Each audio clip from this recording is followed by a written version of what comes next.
Boa noite, queridos. Graças e paz. O Senhor Jesus continue ministrando sobre os nossos corações, falando sobre as nossas vidas. Hoje nós chegamos ao final desta série de mensagens, restauração, e eu espero que ao longo desse mês Deus tenha trabalhado na sua vida, tenha trazido a restauração que você tem precisado, na área que você tem precisado, e que você então possa ser motivado pelo Espírito Santo a continuar firme nessa caminhada que Ele tem preparado para você. Que seja uma restauração plena, que seja uma restauração verdadeira, seja uma restauração duradoura.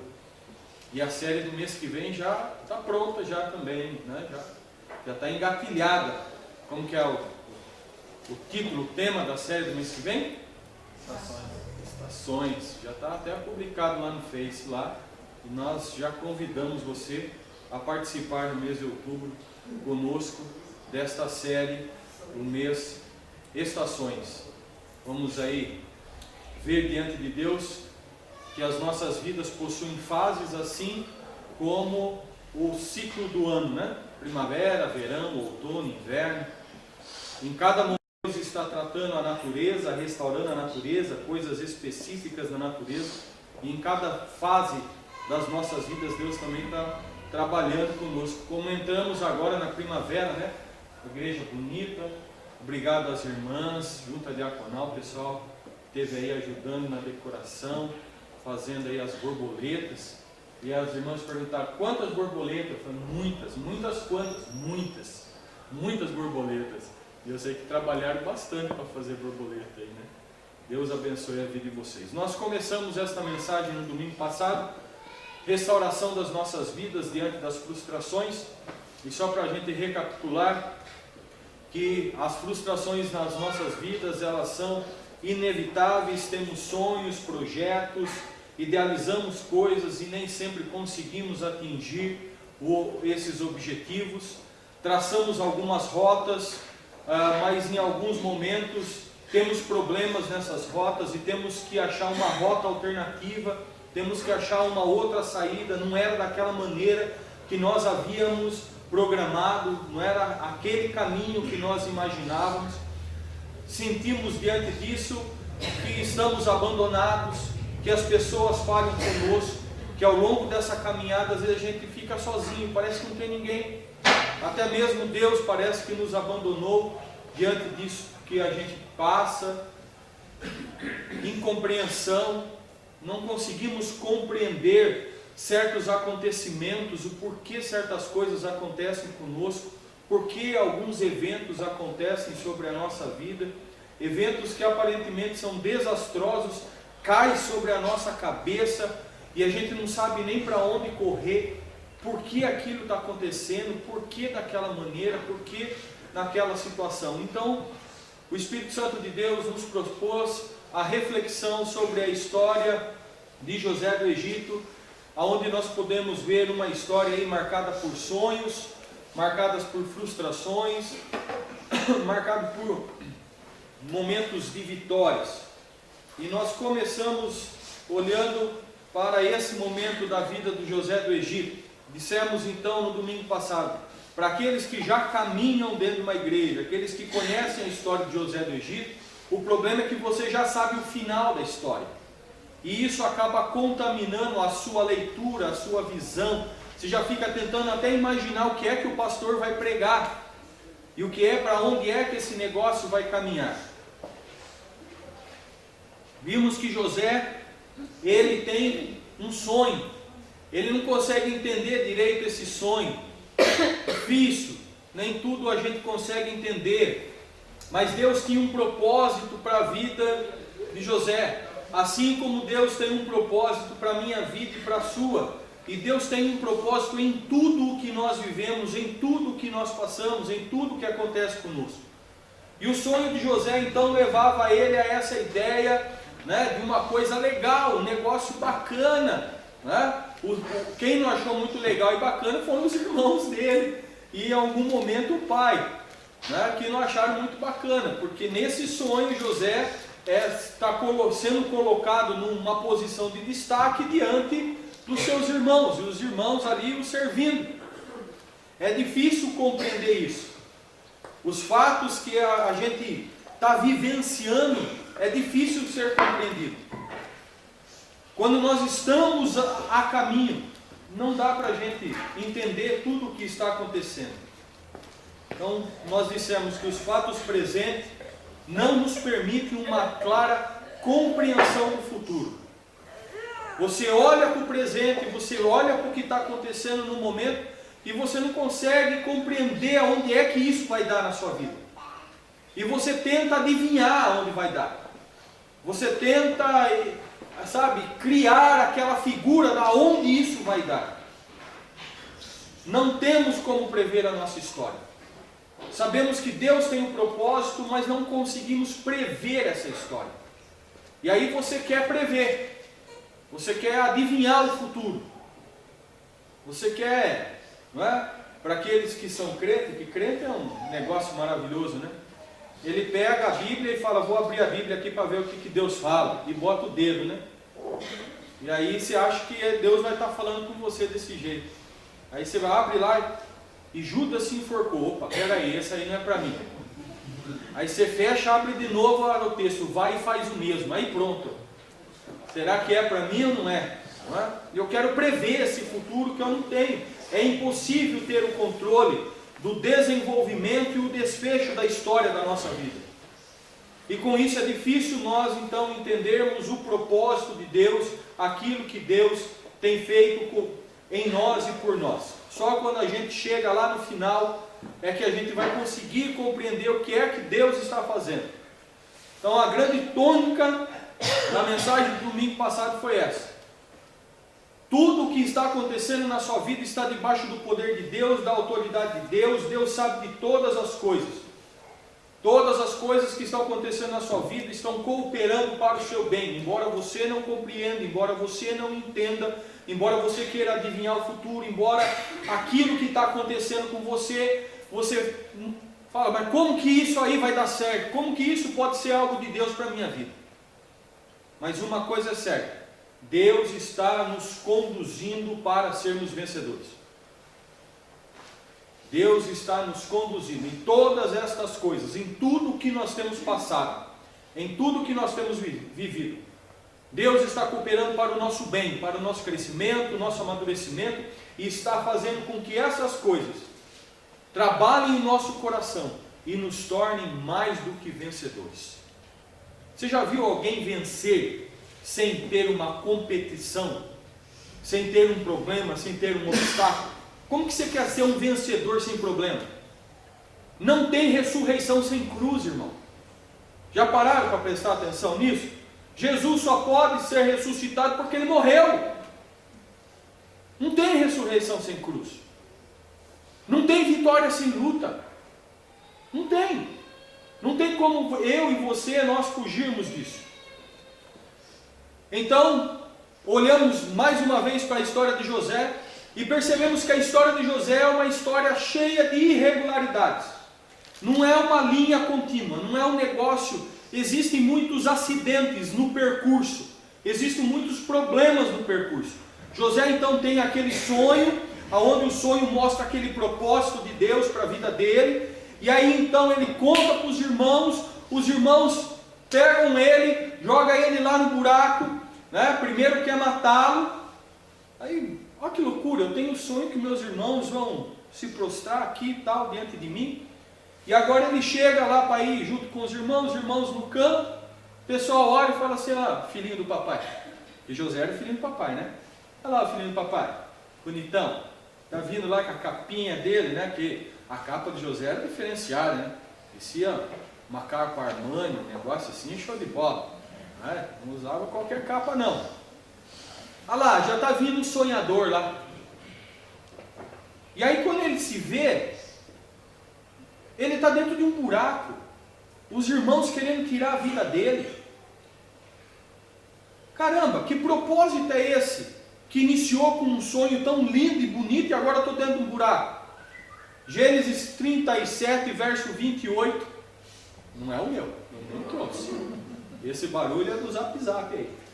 Gênesis 37, 28. Quando os mercadores ismaelitas de Midian se aproximaram com seus irmãos, tiraram José do poço e o venderam por 20 peças de prata aos ismaelitas, que o levaram para o Egito. Um irmão falou assim, seguinte, vamos matar ele. Vamos matar. Deixa ele aí no buraco. Vamos botar ele aí no buraco. Tal, não vamos matar ele não. Ele imaginava, depois eu tiro esse camarada e devolvo para o pai, né? Mas teve um outro irmão, gente boa, entendeu? Aquele irmão legal, que a gente não imagina que irmão pode ser assim, né? Irmão fura olho, cara. Irmão fura olho. Fura ou não fura? Irmão é complicado. Complicado, principalmente os mais novos, caçula, assim, então, pelo amor de Deus. Eu estou na crise, porque tanto os mais novos quanto os mais velhos são ruins. Os melhores são os do meio? Sim. Entendi qual é que é. Você não concorda, né, Priscila? Um dos irmãos, gente boa, falou assim, vamos fazer o seguinte, vamos tirar um lucro aí com esse negócio. Vamos vender esse cara. Vamos matar ele. Vamos fazer ele escravo. Manda ele lá. Olha que legal, né? O que você acha que poderia ser melhor numa situação dela? Sinceramente. O camarada te dá um tiro na cabeça ou fazer você escravo pro resto da sua vida? Olha, sinceramente, irmãos, eu preferi um tiro na cabeça. Você passar o resto da sua vida num regime de escravidão, de humilhação. O cara foi mais cruel do que se tivesse tirado a vida dele. E aí então, os camaradas pegam e vendem José para os ismaelitas. Nossa história nunca é desenvolvida de forma linear. Você sai e você imagina, eu vou ir daqui a ali numa linha reta. O propósito é esse, o sonho é esse, o objetivo é esse. Você imagina, eu vou gastar tanto tempo, eu vou gastar tanto de gasolina, e você sai e você acha que é daqui a ali. Só que isso não é uma verdade. E é por isso que muitas vezes eu fico frustrado. Eu imaginava que eu ia sair daqui, ia chegar lá, só que aconteceram algumas irregularidades no meio do caminho. Furou o pneu, acabou a gasolina, acabou o dinheiro, fui assaltado. A vida não é uma linha linear. Você estuda, não é? Você estuda, aí você fala assim, não vou estudar, vou fazer uma faculdade boa, isso, aquilo, outro, e tal, porque o mercado de trabalho está difícil, tal, eu preciso me preparar. Aí você vai, faz uma faculdade, aquele negócio todo, investe dinheiro, investe tempo, se forma, pega o diploma, né? Aquela foto, né? Todo mundo assim com aquele canudinho na mão, isso, aquilo, outro e tal. Aí vem uma crise que nem essa. Aí você olha para o diploma e olha para a sua vida e fala, rapaz, será que dá para eu vender cachorro quente? E você começa a ficar feliz porque está vendendo cachorro quente. Você planejou? Era isso que você queria? Não, você imaginava que você ia sair daqui e ia chegar lá. Não chegou. Você entra lá, eu estava falando com o Juninho, né? O Juninho é professor, né? Presbítero Marco Júnior, conhecido popularmente por nós, Juninho. Dá aula. Você já imaginou quanto ideal, quanto sonho esse camarada tem? Pessoas que entram nesse tipo de serviço, depois ele começa no dia a dia, vê ali a sala de aula, isso, aquilo, outro, quanto é desgastante. Estava conversando com a minha mãe hoje de manhã, depois da escola dominical, a respeito da vida pastoral. E ela fazendo alguns comentários, tecendo alguns comentários a respeito de alguns pastores, que se tornaram ao longo da vida, se tornaram ineficientes. Sabe? Aquele camarada, aquele pastor, tem pastor que é vagabundo mesmo. E que empurra com a barriga, entendeu? Ele fala o sermãozinho dele ali, ele não quer muita incomodação. Mas você já imaginou como esse cara saiu do seminário? Digo por mim, porque eu era bastante crítico antes de sair antes de ir para o seminário. Eu olhava para alguns pastores e falei, pô, esse cara, né? Só que é o seguinte, você sai do seminário, sabe, vou revolucionar o mundo através do evangelho, isso, aquilo, outro. Aí você começa a andar, toma. Você dá mais um passo, toma de novo.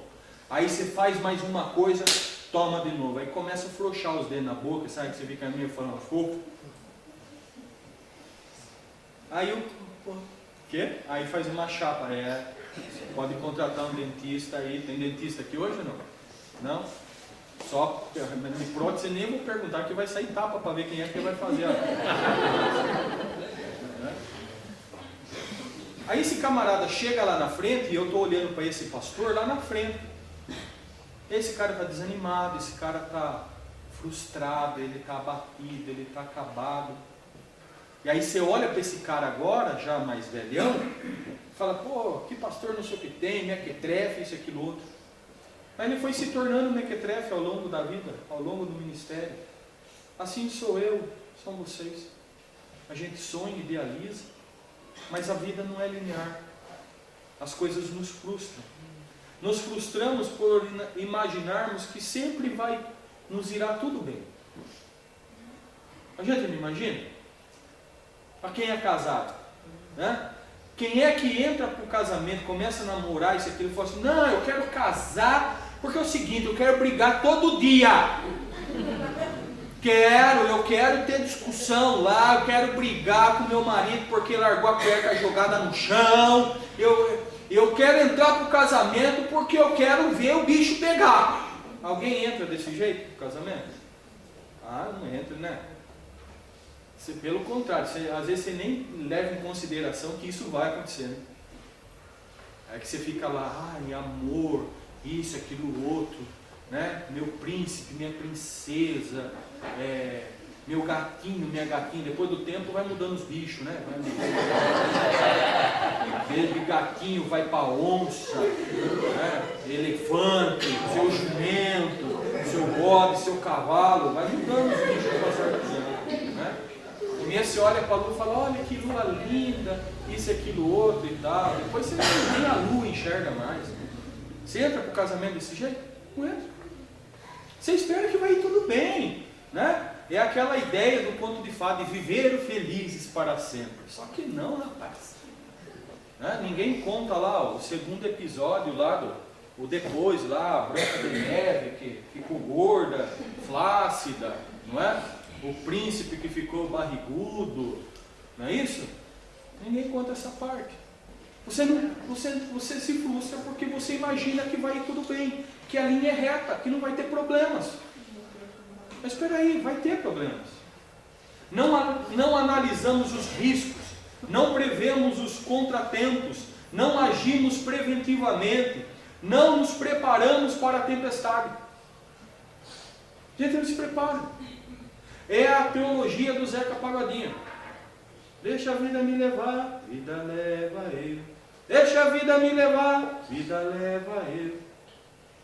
E a outra parte é mentira. Sou feliz e agradeço por tudo que Deus me deu. Mentira. Mentira. Porque por mais que Deus te dê o melhor, isso, aquilo, outro, tem um negócio de ingratidão e insatisfação no nosso coração. Olha para a sua vida hoje. Olha para a frustração que você tem hoje no seu coração e responda para você diante de Deus. Você é feliz e agradece por tudo que Deus está te dando hoje?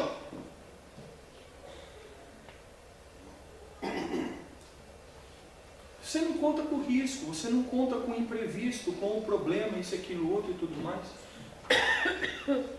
Com as consequências que aqueles atos, que aquelas coisas vão levar. Você simplesmente vai indo. E aí é óbvio que você vai se frustrar, porque você não planejou, você não levou em consideração que as coisas poderiam dar errado, que a coisa não seria fácil.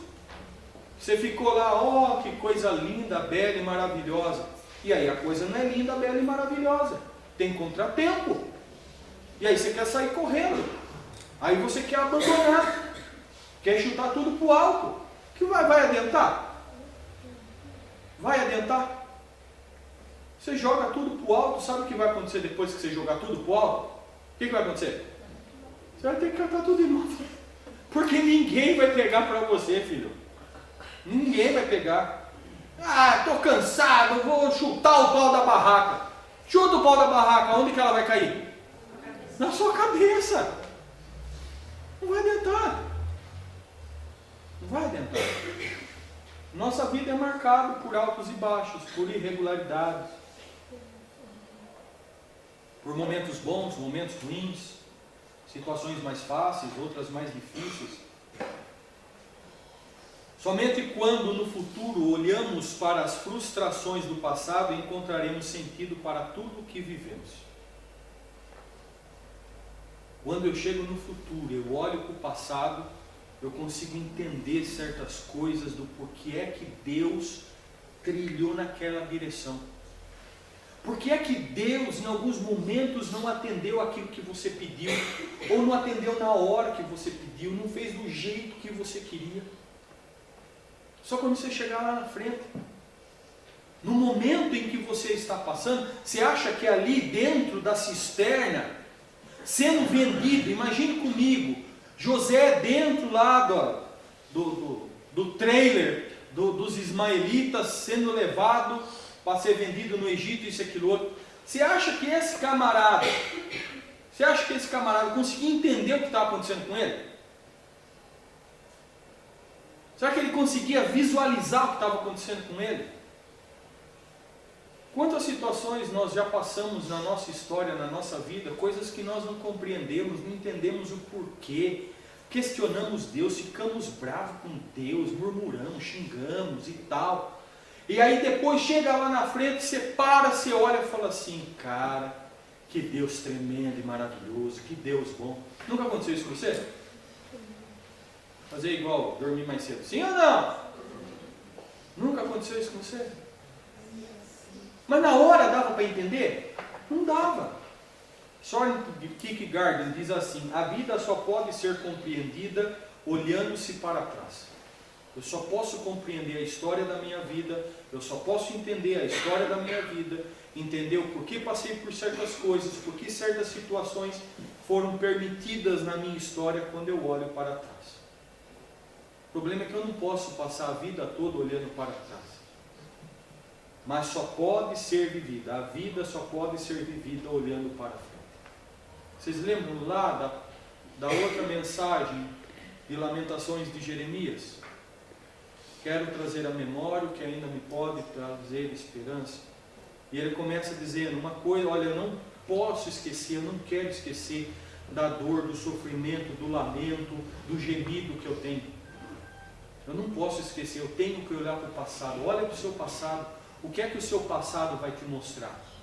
Com certeza você verá, hoje, que apesar de você estar frustrado hoje, ao longo da tua história e da tua caminhada, Deus foi bom com você. Ao longo da tua história e da tua caminhada, Deus nunca deixou faltar nada para você. Ao longo da tua história e da tua caminhada, Ele nunca abandonou você. Nunca. Sempre Ele esteve ao seu lado, te abençoando, te conduzindo. Olha para coisas do seu passado e veja como hoje você compreende o porquê é que Deus fez da maneira que Ele fez e o quanto você brigou com Deus e questionou Deus por que Ele estava fazendo daquela maneira. E agora, olhe para frente. Olhe para frente. Restauração. Restaure o seu ânimo a partir disso. Olhe para frente. Continue sonhando, continue buscando, continue correndo, não desista. Não desista. Você vai desistir? Sabe de quem é que você vai desistir? De você mesmo. Sabe quem é que você vai abandonar? Você mesmo. Mais ninguém. Não desista de você, porque Deus nunca desistirá de você. Nunca. Como que eu posso então viver diante dessa irregularidade, dessa instabilidade da minha vida?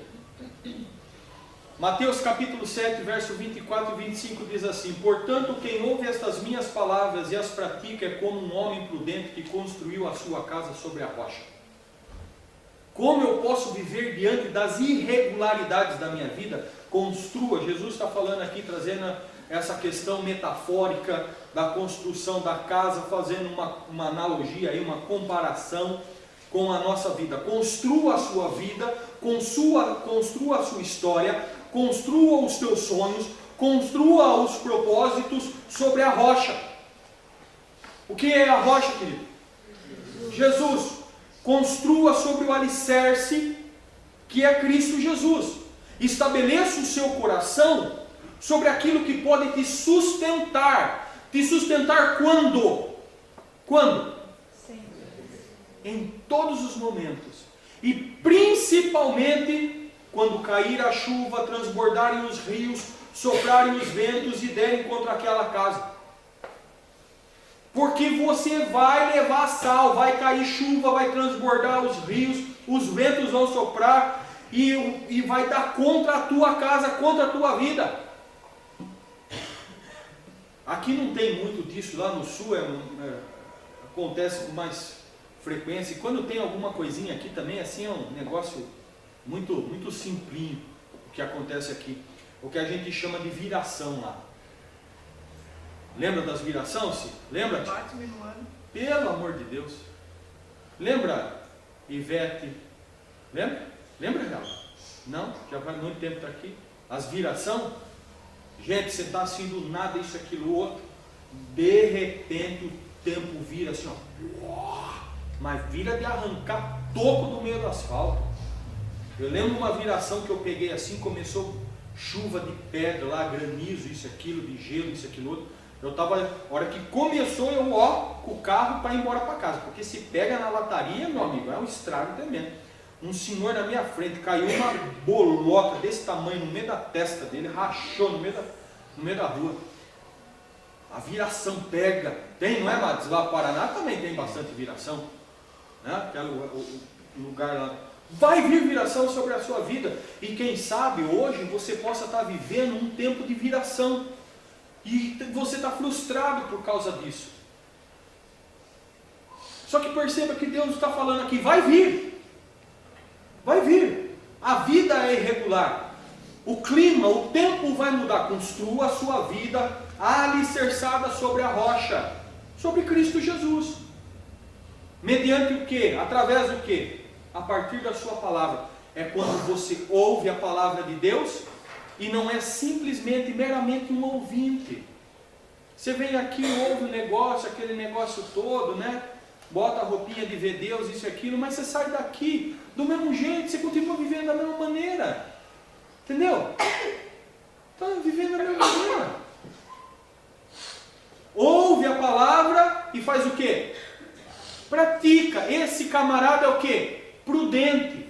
Porque ele vai agir preventivamente. Ele vai construir a casa dele de forma preventiva. Porque se vier, tomara que não venha, porque ninguém quer tempestade na vida. Você quer? Eu não quero. Se vier, eu vou levar a pancada, mas vou continuar em pé. Pregamos sobre isso. Teve uma série aqui chamada Resiliência. É aquela história do bambu. Não é isso? Como que é o bambu? Pega o vendaval, isso e aquilo, o bambu enverga, vai até no chão. A hora que passa o vendaval, o que acontece com o bambu? Ele volta de novo e continua na mesma posição. Quando bater a tempestade, quando bater o vendaval na minha vida, eu vou envergar diante de Deus no altar, botar a boca no pó. Quem sabe ainda haja esperança para mim. E Deus, a seu tempo, há de cessar aquele vendaval, me colocar em pé de novo, porque o meu Deus não me quer prostrado. Ele me quer em pé, marchando em vitória. Vitória em Cristo Jesus. Um final feliz nos é garantido. Existe um final feliz aguardando por mim e por você. José foi vendido, os ismaelitas lá pegaram ele e levaram ele para o Egito. Ele poderia ser vendido para qualquer pessoa, concorda comigo?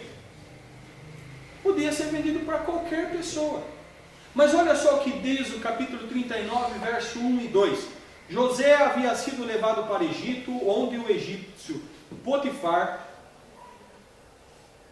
oficial do faraó e capitão da guarda, comprou dos ismaelitas que o tinha levado para lá. O Senhor estava com José, de modo que este prosperou e passou a morar na casa do seu senhor egípcio.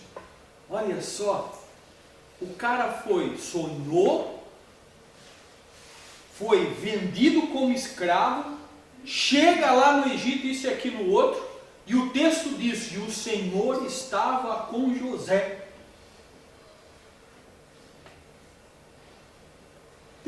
tinha abandonado. Deus não tirou ele do poço ali, não impediu dele ser vendido como escravo, mas o Senhor estava com José. E olha só, ele estava com José porque ele não foi parar na mão, não. Percebe? Quando a narrativa me descreve aqui o Potifar, o ofício do Potifar, isso, aquilo, outro, o texto bíblico está me direcionando ao entendimento de que aquilo não foi uma coincidência, foi Deus dirigindo a vida de José para que ele caísse na casa de Potifar. Deus estava dirigindo isso. É Deus que está dirigindo a minha vida e a sua vida. O Senhor está comigo e com você. E Deus tem um final feliz para mim e para você. Um final feliz. Ele foi dirigindo. José sabia que ia ser vendido para Potifar, oficial do faraó e capitão da guarda. Ele sabia disso.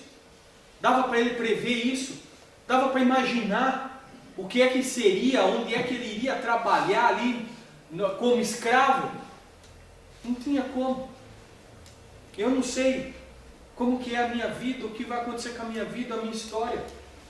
Mas o Senhor está comigo. E perceba que mesmo diante de toda a catástrofe, mesmo diante de todas as irregularidades da vida, mesmo diante... Você consegue imaginar o coração de José? Gente, um menino de 17 anos, gente. Um menino de 17 anos. Você consegue imaginar como foi essa viagem, esse cara dentro do poço, esse negócio todo no coração desse menino?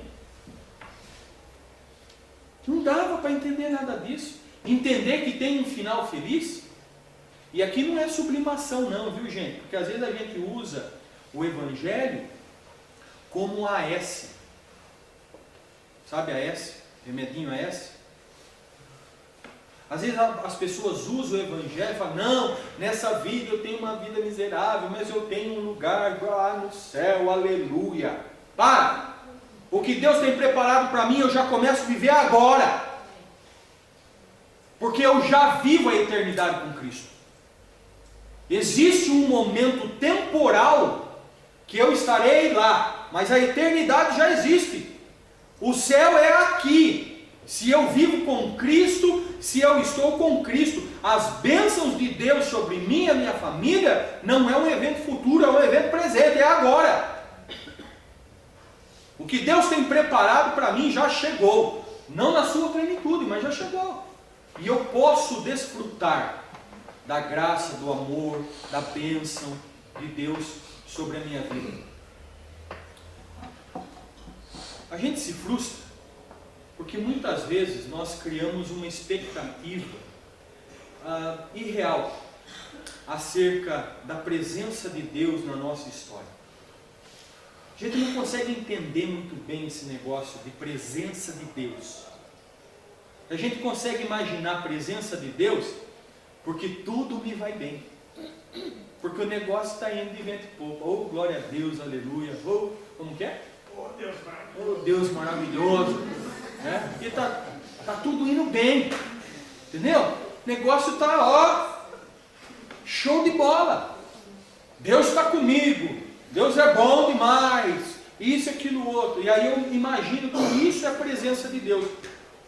Volto a pensar com você lá na mensagem de lamentação de Jeremias, onde Jeremias entende a misericórdia do Senhor se renovando a cada manhã diante do sofrimento. E não na ausência do sofrimento. A misericórdia do Senhor, entendendo Jeremias, que a misericórdia do Senhor era o fato deles estarem sendo punidos.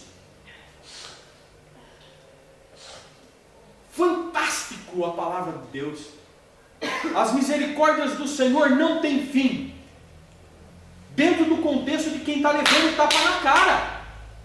E não porque o negócio está sorrindo, porque o sol está brilhando. E é diante daquele sofrimento que Jeremias olha e fala assim, está vendo toda essa loucura que eu estou vivendo? Glória a Deus, porque eu estou vivendo essa loucura.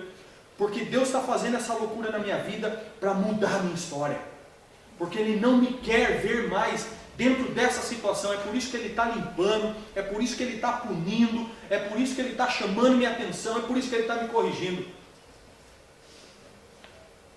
Eu não consigo entender essa presença de Deus, e aí eu crio fantasias.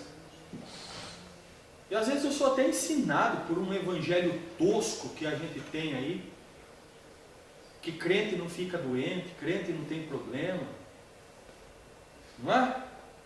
Eu não duvido do milagre de Deus, da cura de Deus, nada disso. Deus é Deus, Ele é poderoso, isso, aquilo, outro. Olha, tremendo, Ele faz coisa impossível acontecer na nossa vida. Mas você fica só esperando isso, cara. E tem uns camaradas mequetrefe que ficam ensinando isso para o povo, criando ilusão. E aí o crente não sabe se relacionar com as frustrações, não sabe se relacionar com os problemas. Porque você é filho do rei, você é cabeça, você não é cauda. Toma vergonha na cara, você é discípulo, você é servo. Entendeu? É isso que eu sou. Fui chamado para a batalha. Fui chamado para a luta. A luta pelo Evangelho. Você já percebeu que Deus nunca prometeu vida fácil para ninguém? Que o Evangelho do Senhor Jesus não é uma promessa de vida fácil. Pelo contrário, uma vida de luta. Nossa luta contra o nosso pecado, nossa luta para agradarmos a Deus, nossa luta por um monte de coisa. Deus nunca prometeu caminho fácil. Sabe quem é que promete caminho fácil, caminho sem problemas, caminho sem isso e aquilo outro? Sabe quem é que promete isso? Lembra comigo do momento da vida de Jesus que Ele foi levado para o deserto para ser tentado. Quem é que prometeu todos os reinos? Quem é que prometeu todo o dinheiro? Quem é que prometeu toda a fama, toda a honra, toda a glória para Jesus? Foi Deus? Quem foi que prometeu, gente? Não é Deus que promete vida fácil, não. Quem promete vida fácil é Satanás. Deus nos arregimenta para as fileiras do seu exército. Porque me parece que Paulo vai dizer que a nossa luta não é contra a carne nem contra a sangue. E um pouquinho antes ele está falando, revesti-vos, pois, de toda a armadura de Deus. Para que eu vou usar uma armadura se eu não sou um combatente? Para que eu boto farda se eu não faço parte do exército? Para que eu carrego um fuzil se eu não faço parte do exército? Nós estamos em guerra. Guerra contra o pecado, guerra contra a nossa carne, guerra contra Satanás. Estamos em guerra. Não vida fácil. A vida cristã não é simplesmente uma rede amarrada embaixo do coqueiro com um coco geladinho e aquele sol gostoso, aquela brisa vinda do mar. Nossa, gente, chegou a dar vontade. Vamos tomar posse junto? Oh, como eu estou precisando de um lugar desse. Jesus amado. Toma posse, Deus é posse. Toma posse. Embora Deus nos conceda momentos como esse, momentos agradáveis, frescos, alegres, Deus tem um final feliz garantido para mim e para você. Como viver diante da aparente ausência de Deus na nossa história? Como que eu posso viver? Tendo a plena consciência de que Ele está conosco, mesmo quando não conseguimos sentir. Consciência, certeza de que Ele está conosco. Não foi isso que disse o texto lá de Gênesis? E o Senhor estava com José. Deus estava com José. Você acha que José sentia? Escutei um tempo atrás uma fala aí do reverendo Augusto Nicodemos, porque a gente vive esse dilema, né? Eu quero sentir a presença de Deus, eu quero isso, aquilo, outro, tal e tudo mais. E ele falou um negócio, uma sacada que eu acho fantástico. O problema maior não é você ser discípulo de Jesus e se envolver com Jesus, porque você sentiu a presença de Deus, porque você se emocionou no culto, você sentiu aquele arrepio na hora do louvor. Isso é fácil. Eu quero ver você ser discípulo, apaixonado por Jesus, isso e aquilo outro, ter a certeza, a consciência de que Ele está com você, quando você não sentiu nada disso. E a sua fé e a sua espiritualidade não diminuiu por causa disso. Você continua crendo da mesma maneira. Você continua firme do mesmo jeito. Mesmo sem sentir. Porque você acredita, você tem certeza. Nisso que está em Mateus 28, 20, parte B. Eu estarei sempre com vocês até o fim dos tempos. Deus, Jesus, promete para mim e para você. Eu estarei com vocês até o fim dos tempos. Como que eu posso viver diante de alguns problemas que aparentemente eu estou sozinho? Crendo de que essa promessa de Deus, ela vai se cumprir na minha vida e realmente Deus estará comigo, com você. E Ele está dizendo, eu estou com você. Embora às vezes você não me sinta, embora às vezes você não me veja, embora você não compreenda o porquê algumas coisas acontecem na sua vida, porque a história é dessa maneira, eu estou com você. Jesus garante, eu estarei com você. E esse estarei é um ato contínuo. Eu estou com você, eu estive com você no passado, eu estou com você no presente e eu estou com você no futuro. Eu sempre estarei com você. E é um estar comigo e com você, aonde nenhum evento do universo, nenhum evento, não existe nada que possa acontecer na história do universo ou na sua história, que vai fazer com que Cristo Jesus deixe você no meio do caminho. Nada. Nada. Nada. Como que eu posso viver? Entendendo que Deus age gradativamente em nossa história.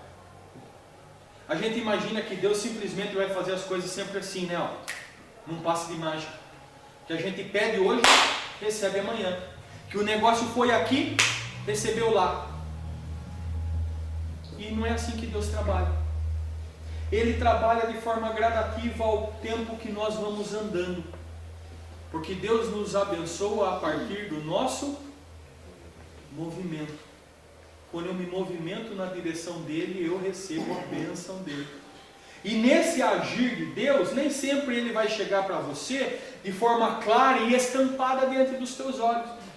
Às vezes você está andando e você está meio capenga, frustrado com a sua vida e tal, isso e aquilo.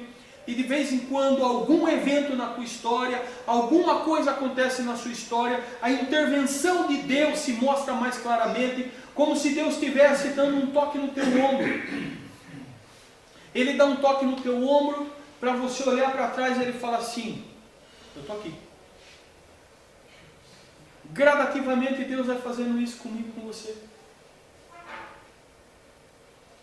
Coisas acontecem, eventos acontecem, daqui a pouco Deus lembra você. Oh, aqui, viu? Deixei você não. Os irmãos desejavam matar José, não é isso? Como entender isso? Como entender que esse Deus está agindo gradativamente, que Ele ama, que Ele está presente?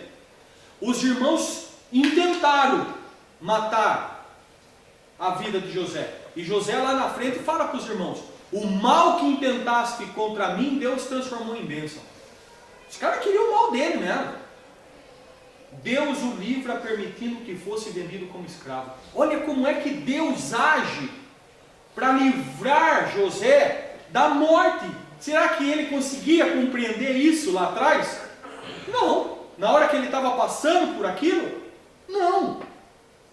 Deus permite que José seja vendido como escravo, porque se ele não fosse vendido como escravo, os irmãos iam matá-lo. Porque mais cedo ou mais tarde os caras iam pegar ele na curva e iam matar ele. Porque os caras não gostavam dele. Então Deus age gradativamente, permitindo algo que pare um mal maior. Eu prefiro morrer do que ser vendido escravo. Não sei você.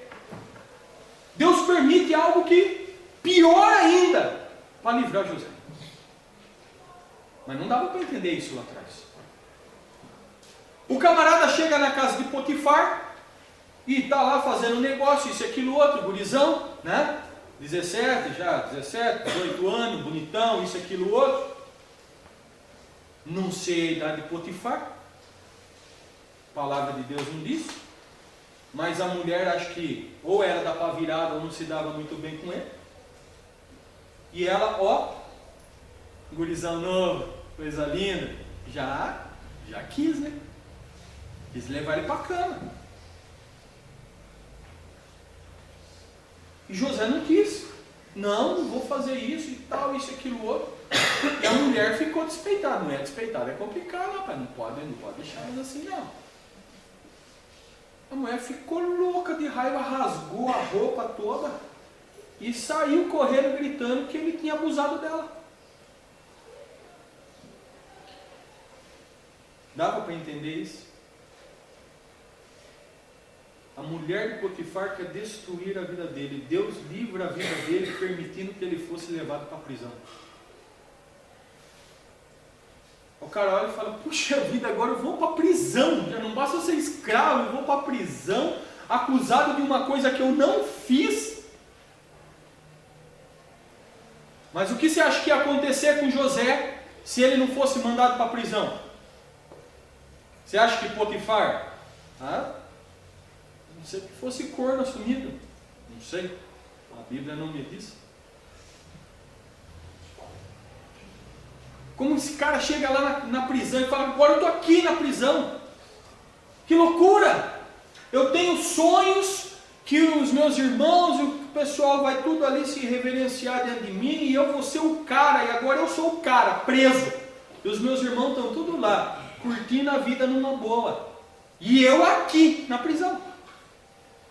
Mas Deus permitiu mais um ato de livramento na vida de José, com algo aparentemente pior ainda do que ele já estava vivendo. Mas foi lá na prisão que ele revelou, interpretou alguns sonhos de alguns homens. Foi lá na prisão que ele se tornou conhecido Faraó. Se José não tivesse ido parar na prisão e não tivesse revelado os sonhos daqueles homens, o rei do Egito nunca iria ouvir falar do nome de José. Que loucura a história, né? E José então é conduzido agora como diante do faraó. O faraó tem lá um sonho, lá isso, aquilo, outro. E os caras falam, não, eu sei que ninguém conseguiu interpretar o sonho dele. E os caras falam, não, eu conheço um cara que pode interpretar o sonho. Chama ele, chamou José, José foi lá e e tudo o que aconteceu, e o rei foi lá e colocou ele como oficial, isso e aquilo, administrando tudo. Tempo de fome, de seca e morte que estava acontecendo em toda a região. E Deus usa esse evento para salvar o povo de Israel, senão o povo de Israel ia ser aniquilado. E sabe por que o povo de Israel não foi aniquilado?